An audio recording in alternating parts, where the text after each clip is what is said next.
Et salut à toi, c'est Loïc et bienvenue dans cette toute nouvelle vidéo YouTube où j'ai le plaisir de te retrouver. Aujourd'hui, on est à la frontière suisse, on est plus particulièrement à Saint-Julien-en-Genevois et j'ai le plaisir donc de te présenter Léa. Et Léa qui est frontalière, donc c'est la première fois que j'accueille une fille sur ma chaîne YouTube, donc c'est un réel plaisir. Elle va nous partager un petit peu son expérience tout simplement, donc comment elle est venue à la frontière suisse, ce qu'elle faisait avant et quels sont donc ses projets actuels. Alors Léa, dis-nous tout. Alors moi ça fait 4 ans que je suis ici, j'ai grandi en Ardèche. J'ai eu mon bachelor dans le tourisme et dans l'hôtellerie, puis après je voulais continuer mes études jusqu'en master. Ouais. L'école a fermé, donc je me suis retrouvée à mi-septembre sans rien. Donc j'ai commencé à postuler partout dans le monde, sauf en France. Je voulais plus du tout être en France, Ok. ça m'avait vexée un petit peu. À la base, je voulais vraiment dans une île. J'ai postulé dans toutes les îles du monde, je pense. Même dans des grandes villes. Enfin, vraiment, Tu voulais couper les ponts en fait avec Je cette voulais- vie. je voulais plus du tout être en France. Et réellement, la Suisse m'a répondu en premier, donc Genève. Je suis allée 2 jours plus tard à mon entretien et en fait, ma directrice m'a dit j'attaquais 7 jours plus tard. Ok, Donc j'avais une semaine pour trouver un appart, pour faire mes papiers, les démarches. ok, donc ça allait quand même assez vite. Très très vite, trop Ouais. vite. Donc ça reste à l'étranger, mais on parle quand même français, ça reste proche de chez mes parents, mes amis. Donc c'était le parfait compromis. C'est quelque chose qui t'a rassuré ça, le fait que ça parle français, même si je pense que tu parles bien anglais vu que tu travailles dans Oui, l'hôtellerie. je parle très bien anglais, mais forcément parce que t'arrives pas dans l'inconnu total Ouais, non plus, ouais. où tu dois tout te débrouiller dans tous les papiers, les démarches. Et là, voilà, vous comprenez quand même. Ok. Concrètement, t'es arrivé sur Genève, de base c'était pas du tout, enfin pour l'argent, tu n'avais pas du tout cette intention-là de gagner énormément, comme certaines personnes qui viennent travailler en Suisse. C'était vraiment pour changer de cadre, etc. Mais qu'est-ce que ça t'a apporté? Combien de temps t'es resté ici? Alors, moi je suis restée dans l'hôtellerie 3 ans. J'avais un bon salaire pour ce que j'aurais pu gagner en France. Moi à l'hôtel j'étais payée 4100 bruts. Ouais, Au début c'était un truc de ouf pour moi parce Bien que sûr. quand tu viens de la France t'as pas ouais, ce ça change salaire-là. tout et tout. Ouais. Je gagnais plus que mes parents, Que tous tes potes. que tous mes potes. Bah oui. Enfin, c'était un truc de malade. Même si de base t'étais pas venu pour ça. Mais c'était la bonne surprise. Ah, Faut c'était la dire- bonne. Bah oui, il faut dire ça. Bah oui, t'es pas venu de base pour ça et tu vois, enfin voilà que ça fait. Oui, parce que moi c'était vraiment le cadre. Et puis en plus, après, j'ai visité un peu la Suisse et j'ai trouvé le pays simplement magnifique. Donc je me sentais encore mieux Ça c'est bien. de ça. Puis après, il y a eu le salaire. Après, tu te fais des potes. Donc en fait, Ça a été une accumulation Ouais. de trucs positifs. Bah, c'est bien ce que tu dis parce qu'il y a beaucoup de personnes qui veulent venir en Suisse, c'est juste pour faire leur argent et rentrer à la maison. Mais en Mais fait, ça, c'est très mal vu Bah au oui. final. C'est ultra mal vu parce Ouais. que justement, pour les Suisses, ils ont cette vision des frontaliers.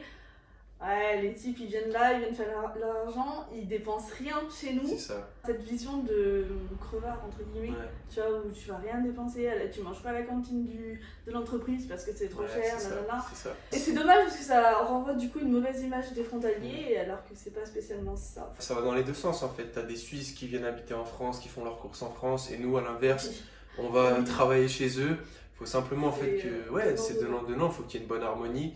Donc c'est pour ça que je demande à chaque personne qui souhaite venir travailler en Suisse d'être réglo, de s'imprégner en fait. T'es pas à la maison, c'est Oui, pas c'est parce ça. que ça parle français que tu dois agir comme chez toi. Renseigne-toi sur la culture, intéresse-toi un minimum, comme l'a dit Léa, tu vois, elle est allée visiter plusieurs villes peut-être en Suisse, Ouais, j'en sais rien. quasi toute la Suisse. Voilà, donc c'est un beau pays, il y a de belles choses à voir. Ça serait dommage d'être fermé d'esprit et de pas profiter de cela tout simplement. T'es quand même content de recevoir ton salaire à la fin du mois.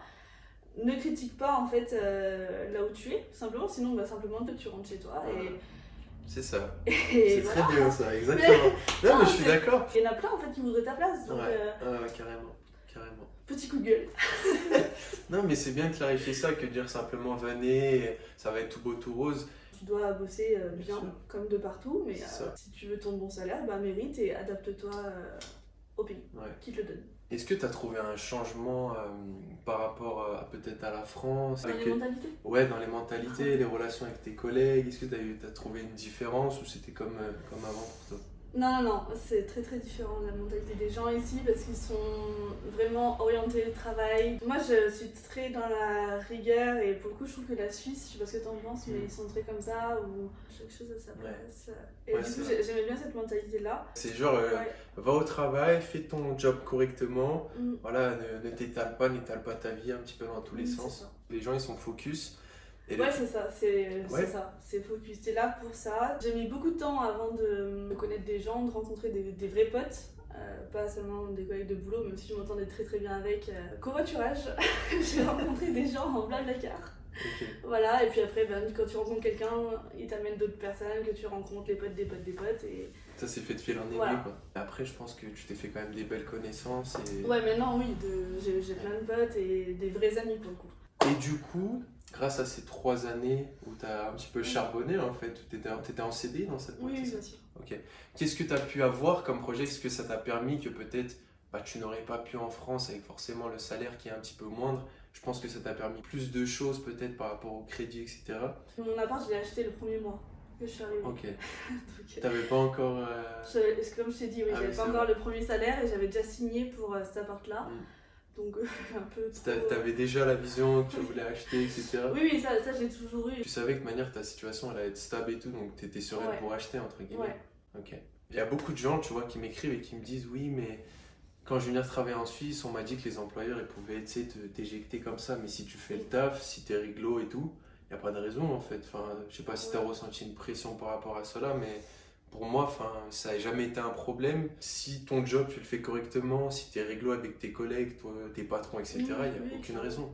Donc, faut arrêter un petit peu de se remettre en question par rapport à ceci. Donc elle a quitté son job dans l'hôtellerie, mais c'est un petit peu aussi un vouloir parce que tu m'as dit que tu voulais te réorienter vers d'autres choses qui te faisaient un peu plus envie. Oui, c'est ça. Du coup, avec le Covid, j'ai juste compris que je voulais plus cette vie spécialement, de terminer tard, d'avoir des horaires décalés. C'était un peu une remise en question, tu t'es dit Ouais. qu'est-ce que je veux, qu'est-ce que je ça. veux plus. Mais j'ai adoré travailler dans ça, mais c'est juste que voilà, c'est une petite page qui se tourne. Maintenant, c'est plus dans la communication, le marketing. Alors, si j'ai fait intervenir Léa dans cette vidéo, c'est parce qu'elle a créé, il y a de ça quelques temps, quand elle est arrivée au début à Genève, un groupe Facebook, justement dédié à tous les frontaliers, toutes les personnes qui sont orientées emploi. voilà, orientées emploi. Et c'est vrai qu'il y a quand même déjà pas mal de monde, puisque vous êtes combien maintenant sur le groupe? 41 000. 41 000, donc ça commence à faire en termes de membres. S'il y a des personnes, je sais, qui regardent mes vidéos et qui recherchent forcément de l'emploi en Suisse, qui sont intéressées, sur sa page Facebook, je vais vous la mettre de toute manière juste en dessous de la vidéo, il y aura donc le lien de sa page et vous avez des recruteurs qui peuvent y être présents, qui peuvent vous proposer des offres d'emploi. Donc si ça vous intéresse, n'hésitez pas à aller faire un tour. Si même vous êtes, je sais pas, peut-être recruteur et que vous êtes intéressé pour travailler avec elle, etc., je mettrai son email. Vous pouvez la contacter, donc elle vous répondra sans problème. C'est pas mal parce qu'au final, les gens s'aident entre eux. Il y a des publications de gens qui cherchent des employés et des publications de gens qui cherchent un travail. C'est du donnant-donnant en fait. Donnant, exactement. Et puis les gens en commentaire s'aident en disant bah tiens, lui il cherche quelqu'un, machin, envoie son CV à telle adresse. Donc je suis vraiment contente de ce que ça devient. Ça va s'améliorer, ça va encore bouger un petit peu. C'est bien, c'est bien. C'est vraiment cool, ça envoie de l'énergie positive pour toutes les personnes qui veulent franchir le pas, parce que je sais que au début on peut être un peu frileux, on n'est pas sûr si l'expérience est bien. On a un petit peu cette même envie avec Léa, peut-être d'aider les personnes, justement elle au travers de son groupe et moi au travers de ma chaîne YouTube. Donc si on peut vous aider par rapport à ceci, n'hésitez pas à aller voir. Fusion, ouais. Direct et voilà, avec grand plaisir, n'hésitez pas à la contacter. Donc voilà, j'espère que vous avez bien aimé ce petit témoignage de Léa. Comme je vous ai dit, c'est la première fois qu'il y a une fille sur ma chaîne qui arrive à témoigner. Et si le statut de frontalier suisse t'intéresse et que tu as envie de tenter l'expérience et peut-être donc avoir une meilleure situation financière, professionnelle, mais également personnelle pour être un peu plus épanoui au quotidien, moi ce que je te propose, c'est de cliquer sur le lien qui sera présent juste en dessous de cette vidéo. Au travers de ce lien, tu as la présentation de mon programme complet Devenir frontalier suisse en moins de 3 mois qui a aidé nombreux de mes participants à passer le cap et à obtenir donc une meilleure situation globalement parlant. Tu as le témoignage de mes participants et tu as le programme complet qui sera également détaillé. En attendant, on te remercie d'avoir regardé cette nouvelle vidéo YouTube et je te dis à très bientôt pour la prochaine. Ciao ciao à tous.